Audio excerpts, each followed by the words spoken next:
It's been 48 hours since the FBI raided the home of Oakland Mayor Sheng Thao, along with at least 2 other locations, and the mayor is nowhere to be seen. We still don't know exactly what the FBI was looking for. Yesterday, we heard the mayor's side of the story, sort of. She did hire an attorney, former prosecutor Tony Brass.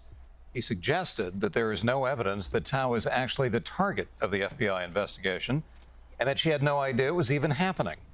It was my assumption that she would have been asked for information or documents or devices if they were needed, and that she must have refused that if they got a search warrant. So I'm quite surprised that the search warrant was the first she'd heard of this investigation. The optics are bad, but the fact is that she is going to cooperate with the investigation, and she would have done that in the first place.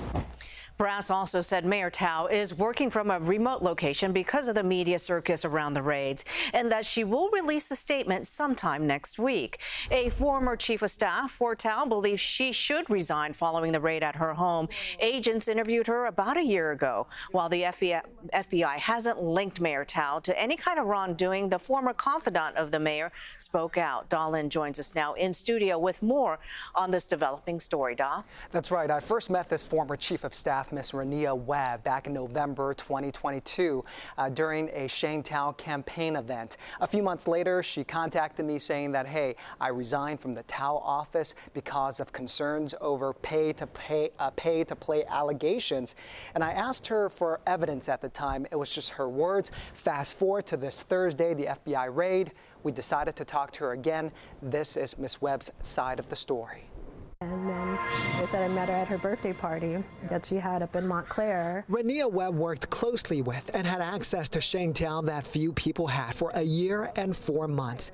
Webb served as Thao's right-hand person, working as chief of staff when Thao was the District 4 council member. Webb says she volunteered and spent countless hours on Thao's mayoral campaign in 2022. She says she also led Thao's transition team after Thao won the election. A lot of what's coming out now is the reason I resigned shortly thereafter winning the election. She was more sad than surprised about FBI agents raiding Thao's home on Thursday. I wasn't surprised. I was like, finally the truth is coming out. Webb accuses Thao's boyfriend, Andre Jones, of being the mastermind and running pay-to-play schemes during Thao's campaign for mayor and after she won. I had found out that Andre, her boyfriend, was promising people jobs in our administration, promising people appointments on different commissions and boards from out of the mouths of people that told me they were promised positions, they were promised board positions, and at the mouth of what they would always, Andre, you know, that was who they would say, Andre promised me this. Webb claims Jones was controlling and calling the shots. She says Thao went along with him. It's sad. He's making her do things, pushing her to do things that I don't believe she would do otherwise. I just really don't. Webb says Jones and Thao met when they worked for council member Rebecca Kaplan.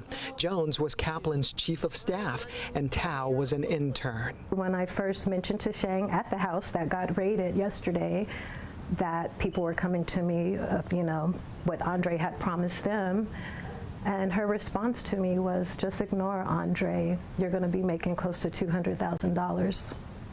Just ignore it. And it just hurt my heart. Like, I just looked at her and I told her, I don't care about the money. After Thao won the election in November, Webb says she resigned on New Year's Eve 2022. She says in early 2023, she complained to the City Council and the Public Ethics Commission about the pay-to-play allegation. She says the council ignored her complaint. The Ethics Commission sent a follow-up email requesting evidence, but Webb could not produce physical evidence, so that complaint went nowhere. Webb says Thao at the time denied all the accusations, telling others Webb was disgruntled, had mental health issues, and made up lies. What sense would it make that I would help her win the election, run her transition team, and then all of a sudden I just lose my mind? The FBI contacted Webb and interviewed her for 2.5 hours on February 3rd, 2023. She says agents asked a lot of questions about Thao's campaign funding. It was about campaign contributions, about some of the appointments, you know, like to the port.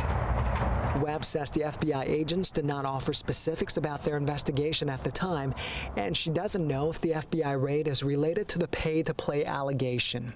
The FBI remains tight-lipped about the raid at Thao's home. While the FBI has not accused Thao or Jones of any wrongdoing, Webb believes Thao should resign. I texted her and told her I'm praying for her, but we still have to deal with the consequences of our behaviors. And I just hope she gets the help that she needs. I asked Thao's attorney, Tony Brass, about the pay-to-play allegation. He did not respond to my email. We tried to get Andre Jones' side of the story as well. He has so far declined to talk to the media.